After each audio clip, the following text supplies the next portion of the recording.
اچھا جی، اگلا سوال یہ ہے علی بھائی کہ اسلام میں ایک طرف تو تخلیق کو بدلنا سورہ النساء کی آیت نمبر 119 کے تحت حرام ہے، اور دوسری طرف ختنہ کرنا اور غیر ضروری بالوں کو صاف کرنا سنت مبارکہ ہے۔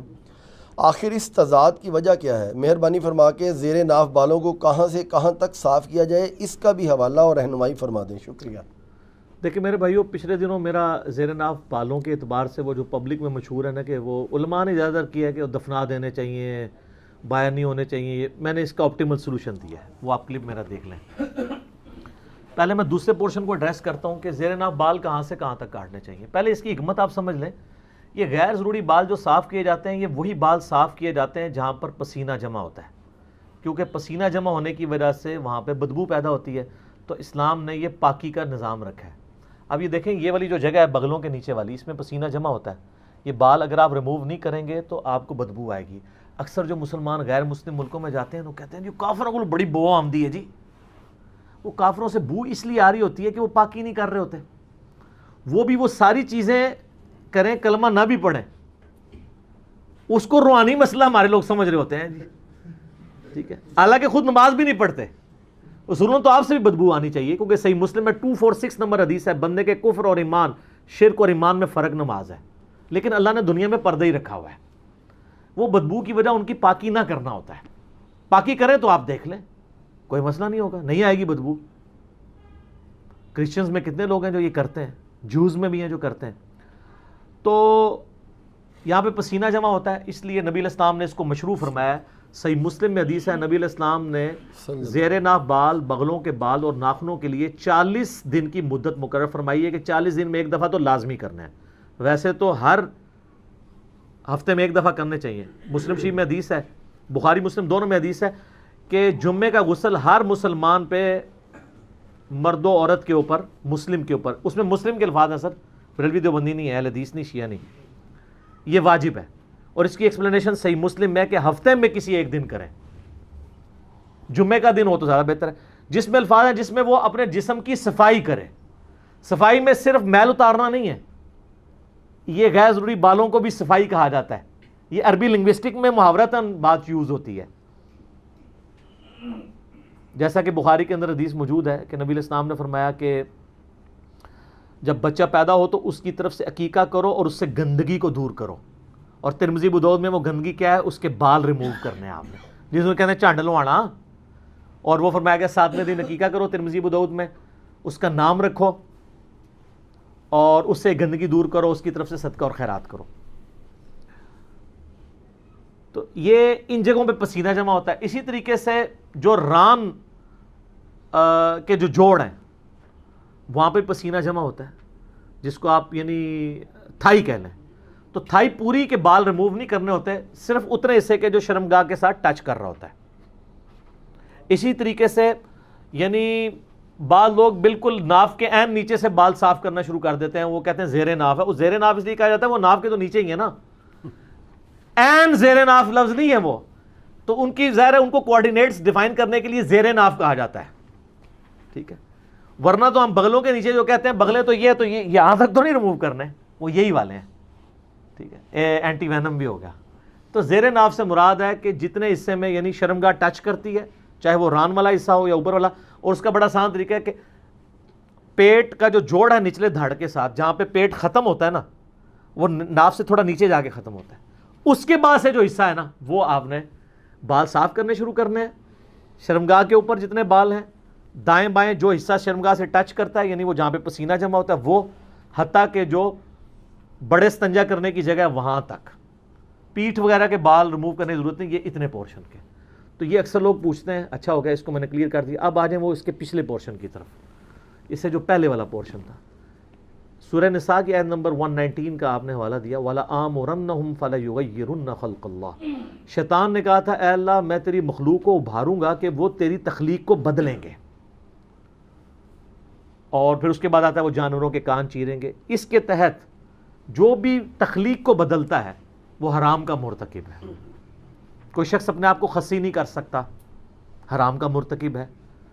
کوئی عورت ایسی ایکٹیویٹی پرفارم نہیں کر سکتی وہ مردوں کی طرح دکھے، حرام کی مرتکب ہوگی۔ بخاری مسلم کی حدیث ہے، ان عورتوں پہ لعنت جو مردوں کی مشابہت کریں، ان مردوں پر لعنت جو عورتوں کی مشابہت کریں۔ مرد کو اللہ تعالیٰ نے داڑھی دی ہے. اب داڑھی کو مڈانا قرآن حکیم میں سورہ نساء کی آیت نمبر 119 کے تحت عورتوں کی مشابہت بھی ہے اور تخلیق کو بدلنا ہے, کیونکہ عورت کی داڑھی نہیں اگی ہوئی, الٹا اس کی اگا ہے تو اس نے ریموو کرنی ہے تاکہ مردوں سے مشابہت نہ بنے. اس لیے کم از کم اتنی داڑھی رکھنا جسے عرف عام میں داڑھی کہا جائے, جس طرح آپ کی ہے یا شاید افریدی صاحب کی ہے, عامر لیاقت والی نہیں. تو وہ داڑھی جو ہے وہ آپ کو حرام کی کیٹیگری سے باہر نکال دے گی. آپ رکھیں, عورتوں سے مشابہت آپ کی نہیں ہوگی. اور مونچھیں رکھنے سے نہیں, بات کہتے ہیں مونچھیں بھی رکھ لی تو ہو جائے گی, وہ اتنے حصے میں ہوگی, ادھر پھر زنانیاں لئی کام رہے گا. پورے چہرے سے مشابہت دور کرنی ہے نا. تو وہ تخلیق بدلنا نہیں ہے. کچھ چیزیں اللہ تعالیٰ نے نیچر میں ایسی رکھی ہیں کہ جو اللہ تعالیٰ نے شرعی احکام کے طور پر نبیوں کے ذریعے فطرت کے طور پہ تعلیم کی. اللہ تعالیٰ چاہتا تو آپ ختنے سمیت بھی پیدا ہو سکتے تھے نا, بے شک. لیکن اللہ تعالیٰ نے یہ ایک شرعی فریضہ رکھنے کے لیے اسی طریقے سے آپ کو پیدا کیا. دیکھیں یہ ختنے والا تو معاملہ ہی چھوٹا ہے, باقی ہر چیز پرفیکٹ ہو کے نکل. کان کسی کاٹنے پڑتے ہیں پیدائش کے بعد, ناک کو چھوٹا بڑا کرنا پڑے تو مصیبت پڑ جاتی, ختنہ ہی صرف کروانا پڑتا ہے. تو یہ اللہ تعالیٰ نے ایک دینی فریضے کے طور پہ رکھا. اللہ چاہتا تو کئی لوگ ابھی بھی ایسے ہیں جو نیچرلی پیدا ہوتے ہیں, ان کے ختنہ ہوا ہوتا ہے, وہ آپ اس کو کرامت بنا رہے ہوتے ہیں. وہ کافروں کے گھر بھی ایسے لوگ پیدا ہو جاتے ہیں, جیسے کسی کا 6 انگلیاں لگی ہوئی ہیں, وہ کہتے ہیں بڑا بزرگ ہے, وہ کوئی بغیر پیدا ہو گیا. اس طرح نہیں ہوتا. تو وہ نیچرل ہو سکتا ہے کسی کے ساتھ. تو نبیوں کے ذریعے اللہ نے وہ فطرت کی چیزیں بتا دی. داڑھی مڈانا فطرت کو بگاڑنا ہے, لیکن ختنہ کرنا اگرچہ ہماری تخلیق میں بگاڑ ہے, لیکن وہ فطرت اس لیے ہے کہ وہ اللہ نے پیغمبروں کے ذریعے تعلیم فرمائی کہ میں نے خود یہ چیز رکھی ہے. ورنہ تو کل کو کوئی شخص کہے گا جی مجھے رفع حاجت ہوتی ہے تو اس کے بعد مجھے جسم دھونے کی ضرورت نہیں ہے, تو نیچرل پروسیس ہے. تو ہم رفع حاجت کے بعد کوئی کافر بھی ہے, وہ بھی ٹیشو پیپر کے ذریعے صفائی کرتا ہے نا, اسے فطرت تو نہیں سمجھ رہا ہوتا, اس کی صفائی کرنا فطرت ہے. اس طرح یہ کرنا یہ فطرت اس لیے ہے کہ جو لوگ ختنے نہیں کرواتے ہیں وہاں پہ کھال کے اندر میل جم جاتی ہے اور مختلف بیماریوں کا سبب بنتی ہے. وہاں پہ پسینہ جمع ہی رہتا ہے, میل جمع ہی رہتی ہے, اس سے وہ ایکسپوز ہو جاتی ہے کھال. باقی عورتوں کا خطرہ کوئی نہیں, وہ دودھ والی روایت جعلی ہے, وہ جو آپ کے انڈیا کے ایک مولانا صاحب کی بڑی وہ کچھ ویڈیوز اس طرح کی چڑھی ہیں عورتوں کے ختنے والے, تو میری اس کی میں اب نام نہیں لیتا, جو کوئی شریف آدمی ہے, وہ چند شرفاء میں سے جس نے میرے خلاف کوئی کلپ نہیں بنایا, لیکن جہاں اس نے غلطی کی ہے میں نے اس کو ہائی لائٹ کیا ہے. ایڈوکیٹ فیض سید صاحب حفظہ اللہ تعالی. تو اور عورتوں کے خطرے میں میرا کلپ ہے, میں نے ان کو جواب دیا کہ وہ روایت ہی جعلی ہے. خود ابو داؤد نے لکھا ہے وہ جعلی روایت ہے, آپ عورتوں کے خطرے کرواتے پھر رہے ہیں, تو وہ نہیں ہے. تو یہ تخلیق کو بدلنا نہیں, یہ فطرت ہے. اس کے ثبوت میں بخاری مسلم کی حدیث ہے کہ 5 چیزیں فطرت سے ہیں. نمبر 1 ختنہ کروانا, نمبر 2 ناخن کاٹنا, نمبر 3 زیر ناف بال صاف کرنا یا اکھیڑنا کسی بھی فارم میں ہو. آپ استرے سے صاف بھی کر سکتے ہیں, بخاری میں حدیثیں استرے والی بھی. بال صفا پاؤڈر بھی استعمال کر سکتے ہیں, کریم بھی, اگر وہ سکن کو کاز نہ کرے کوئی ڈیمیج, جو آج کل رپورٹیں آ رہی کر رہے ہیں, اس لیے اس کو تو اوائڈ کریں. اس کی بجائے سٹرپس کا یوز بہتر ہے. اور نمبر 4 بغلوں کے بال, زیر ناف بال, بغلوں کے بال. اور نمبر 5 مونچھوں کو پس کرنا. اور مسلم شریف میں 10 حدیثیں ہیں فطرت میں, ان میں داڑھی بڑھانا بھی فطرت میں ہے, مسواک کرنا, کلی کرنا, یہ ساری چیزیں فطرت میں داخل ہیں. تو جو چیزیں اگرچہ بظاہر تخلیق کو بگاڑ رہی ہیں, لیکن وہ اللہ تعالیٰ نے بلٹ ان رکھی ہوئی ہیں تاکہ انسان شریعت کو اوبے کرتے ہوئے اس کو ایگزیکیوٹ کرے. وہ تخلیق کا بدلنا نہیں ہے, بلکہ وہاں پہ تخلیق بدلنا ہی فطرت ہے. اس فرق کو سمجھیں. اسی طریقے سے اس میں یہ بھی یاد رکھیے گا, ایک شخص کی 6 انگلیاں نکل آئی ہیں. اب اگر وہ ایک انگلی کٹوانا چاہتا ہے تو اس کا حق ہے, وہ تخلیق نہیں بدل رہا, بلکہ وہ خود تخلیق سے ہٹا ہوا ہے, ڈیمیجڈ ہے, یہ اس کی فالتو ہے, وہ ریموو کروا سکتا ہے. یہ نہیں اس کو کہا جائے گا کہ یہ تو اب تخلیق کو بدل رہا ہے. کئی لوگ ہیں جن کے تالو جڑے ہوئے پیدا ہوتے ہیں, تو اب آپ کہیں گے تخلیق نہیں بدلنی, ان کے تالو الگ کیے جاتے ہیں, ورنہ تو وہ بول ہی نہیں سکتے. کئی لوگ, حتیٰ کہ ابو داؤد میں حدیث ہے کہ ایک صحابی کی ناک کٹ گئی تو اس نے چاندی کی ناک بنوا کے لگائی, لیکن اس میں بدبو پڑ گئی. ظاہر ہے چاندی تو اتنی کروجن ریزسٹنٹ اس کے اندر موجود نہیں ہے, ریزسٹنس نہیں ہے, ریزسٹنس پھر نبی علیہ السلام نے ان کو حکم دیا کہ سونے کی چاند جو ہے ناک بنا کے لگواؤ. پھر اس نے سونے کی ناک لگائی. ظاہر ناک کے بغیر تو بندہ بڑا عجیب ہی لگتا ہے نا. تو سونے کی ناک بھی آپ, حالانکہ مرد پہ سونا حرام ہے, لیکن اس بڑے ضرر سے بچنے کے لیے جو چہرے کا بگاڑ ہے, سونے کا آپ دانت بھی لگوا سکتے ہیں, لیکن سونے چاندی کے برتنوں میں کھانا کھانا حرام ہے. یہ ابو داؤد میں حدیث ہے, نبی علیہ السلام نے ان کو یوز کرنے سے منع فرمایا, صحیح سند کے ساتھ حدیث ہے.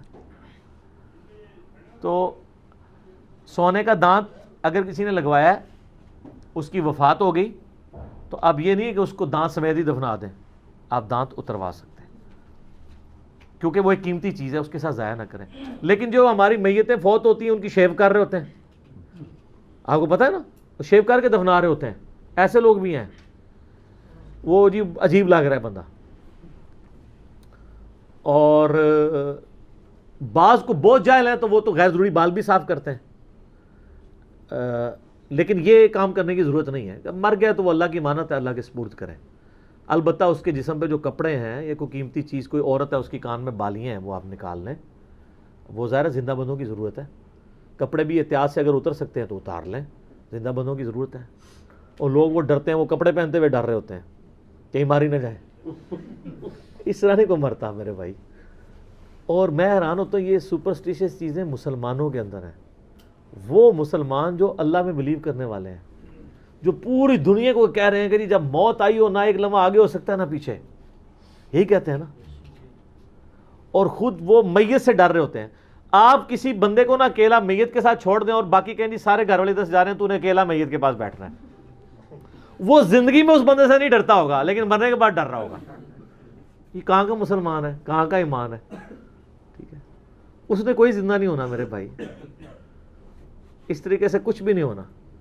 تو لوگ یعنی مردے سے ڈر رہے ہوتے ہیں.